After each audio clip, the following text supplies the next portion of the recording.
So when two people or more are playing together, it is important to listen to the other player, what they are doing. By that I mean, like, if one goes to the high lines, the next person should follow. If we go down, the next person we should follow.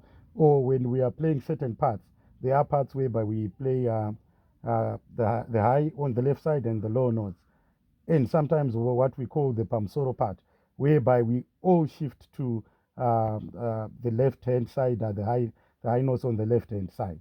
So we are going to demonstrate that by playing that second kushaura.